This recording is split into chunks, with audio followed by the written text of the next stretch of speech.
Hey, it's Erin here with a video after a really long time. I apologize for the amount of time I've been gone. I just got really caught up with school and you know how that goes. So now I'm back and today I have a video for you and it is going to be a book unhaul. I typically do a lot of book unhauls a couple times per year. I just never knew what they were called, and they have a name, and now I know they have a name, so I'm going to film one for you. I take these books to the local library, and the library sells these books at their local library book sale, and they have these like 3 times per year. All the proceeds go to the library, so it goes to a good cause, and it keeps books off my shelf I don't want anymore, and makes room for new books. So all these books I have actually read. These aren't books that I'm just giving away because I didn't get to them and I no longer have interest in reading them. These are books I either have no sentimental value towards, it's a duplicate copy, I didn't like the book, or I really hated the book, and other reasons, I don't know. So I'll just go right into things. So the first book I have here, where did it go? It's right here. First book I have here is called Prom by Laurie Halse Anderson, the same author of Speak. And this is the story of a girl named Ashley who lives in inner city Philadelphia.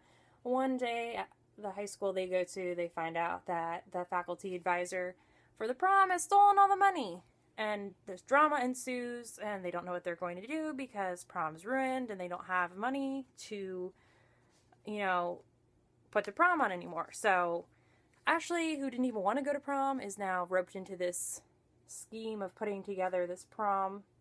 It's like a makeshift prom. So it was really funny and a light read, and I enjoyed it. I just don't have any sentimental value towards it, and I don't really have room for it on my shelf. Well, I do have a lot of room on my shelf, but I just don't have any interest in keeping it. So hopefully someone will enjoy this book, and in the box it will go. The next book I have here is called Killing Mr. Griffin by Lois Duncan. I really love Lois Duncan. I think she's a great writer. However, I really hated this book. I think out of all the books I've read of hers, this is definitely the weakest book. It's about this group of kids. They have a really mean, strict English teacher, and he kind of like fails them on like all the tests and quizzes and assignments they have, so they get really fed up with him and they kind of rope this goody two-shoes into helping them scare this teacher, and they actually end up killing him by accident. And this is kind of just like the aftermath of what happens. And the reason I didn't like this book, and I can't really get into it without spoiling it, so I won't do that. It's not the subject matter. Lois Duncan writes a lot of kind of like horror, mystery type books, and that didn't really make me angry. What made me angry was something that happens towards like the end of the book, and I actually wrote a very detailed, long review of this on Goodreads. I can link my Goodreads down at the bottom below if you care to read this review I did. I'm not really an angry person, but I got really passionately ragey about this in my review, and I just think it's really awful. I read this for a class, a young adult literature class, and I just would never teach this to students because I just didn't like this book, and I think it was pretty just ragey for the most part. So in the box it will go, and maybe someone will like it. I didn't. So the next book I have here is called The Body of Christopher Creed, and this is by Plum-Ucci. This is about a kid named Tori. I think his real name's Victor, and this kid named Christopher Creed like vanishes without a trace, and Tori's kind of drawn into this case, and he kind of sets out to figure out what happened to Christopher Creed. And there's also this kind of class tension within the town they're in, and there's like the well-to-do people and like the not so well-to-do people, and Christopher Creed is from, the group of well-to-do people, and the well-to-do people think that the not so well-to-do people had something to do with his disappearance. So there's kind of like class issues in here as well. I thought this was an okay book. I mean, it was something to read at the time, and I think I read this like 6 or 7 years ago, so it's quite a while since I've read it. But it was just okay for me. I don't have any sentimental value towards it or interest in keeping it, so maybe someone will enjoy it. So that is going as well. And then the next book I have is called The Penderwicks. That's a really bright light. I'm sorry. This is by Jeanne, Birdsall. And this is the story of 4 sisters, and they live with their father. I think the mother has passed away, and this boy moves in next door, and it's kind of just about their summer. I think I really like this book. It's been a little while, but I remember it being a cute read. It just doesn't really have much interest. I don't have much interest in it anymore, is what I mean. It's a really pretty cover. I think there's a sequel and maybe another book after the sequel. So I don't know if it's a trilogy or a series, but I know there is another book after this. Maybe one day I would pick that up at the library, but for now I don't really have any interest. This is a nice copy that someone will hopefully enjoy. So in the box that one goes. The next book I have here is Forever by Judy Blume. I didn't really like this book in terms of the characters. I just found them very flat, and I honestly really forgot their names afterward. Their names are Catherine and Michael. You know, I couldn't really have told you that if you asked me without looking at the back. But, yeah, Catherine, I guess, the main girl, really annoyed me. I didn't like her. I think this book has a good message. This is kind of one of Judy Blume's more scandalous books. And I think this caused quite a ruckus when it came out. But I like the message, and I think, you know, someone would enjoy it. I just didn't really feel for the characters, or really care about them too much. So I think I got this for like 50 cents. So in the box that will go as well. The next book, I'm not sure if I've read or not. I think I have. It's just been a really long time. I've had this book since elementary school, and that is Maniac Magu by Spinelli. This is about a kid who is homeless, I believe, and he's known around the neighborhood. He kind of does all these feats, and people know him by those feats. There's also like racial tension within the town. And I guess Maniac Magu, the character, he is kind of blind to that fact.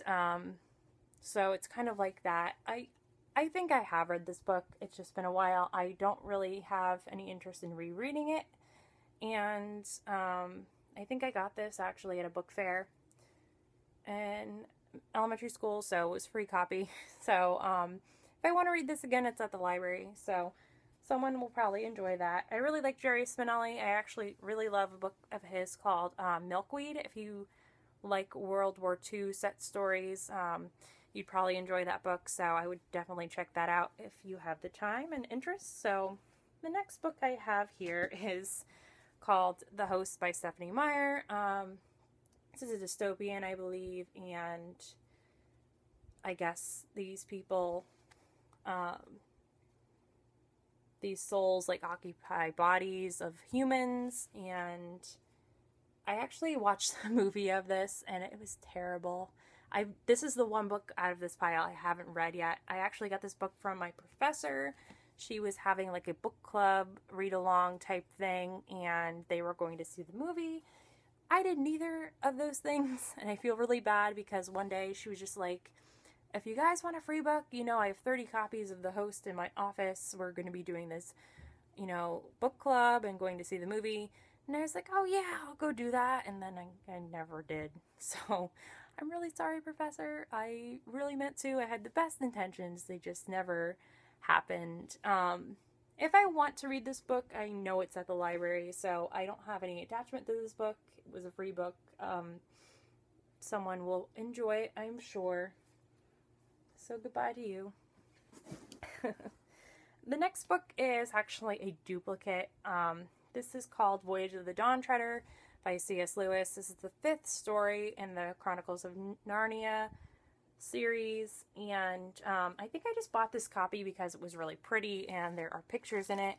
I don't typically do that too often, but this piqued my interest, and I think I got it for like $1. So I actually have in this big bind up here all the Chronicles of Narnia, all the stories in one big bind up. So I don't know what possessed me to buy this one other than the pictures, and I'm sure that was it. So I don't really have a need for this. It's really pretty, but I have no attachment. So this can go to someone who likes it or needs it or whatever. So the next book, don't freak out, but it's Halse by Sachar, or Sachar, actually. I think that's the pronunciation, Sachar. All my life I've gone thinking it was Sachar, but I think it is Sachar, actually. So I actually read this book in middle school in 5th grade with one of my favorite teachers of all time. And we read this as a 5th grade class. And the story has a really sentimental feeling with me, but this copy does not. I bought this after we read it as a class. I had a chance, and I'm really still angry about this. I'm still bitter. But on Book Outlet, they had a copy, hardcover, of the original cover of Halse for a really good price. I think it was like maybe $6, $5 or $6. And I really wanted it, and it was during their Black Friday sale, and I had missed it by like they only had like 1 or 2 copies, and I had missed it. So I was really angry. I wasn't quick enough. So I am hoping that one day I stumble upon, you know, a hardcover copy of that, or even the paperbacks. I actually prefer paperbacks, but I've never opposed a hardcover. So this can go to someone who will enjoy it. And the next book I have here is a bargain book I got from Barnes & Noble, and it is called The Birth Order Book, and this is by Dr. Kevin Leman. This is just basically about your birth order and what it says about you. It was a pretty interesting read. Not something I would read again, but I mean, it piqued my interest at the time, so hopefully it does that for someone else. And the last book here is kind of funny, so I'll tell you the story of it. It is called The Parson and Jack Russell Terrier Complete Pet Owner's Manual. I don't own a Jack Russell Terrier or a Parson Terrier. I got this book when I was never in the position to get a dog. I don't know why. I was dead set on getting one of these dogs, so I figured, you know, I need to read up on this breed because I want one of these dogs. And I'm still not in the position to get a dog, so I don't know why I even bought this book. It was just more informational, so I think I did learn about Parson and Jack Russell Terriers, but I don't have one. And I think after reading this, I figured that maybe this type of dog wouldn't be for me. So that's just kind of funny. I still have it. I found it. It just made me laugh because, like, I don't know why I bought this, because I don't know, I was dumb. So, that's all my books. So, off to the library they will go. All of these were pretty much good books, except for you. Killing Mr. Griffin. You let me down. You let me down. I'm not sad to see you go. So, that is everything for today.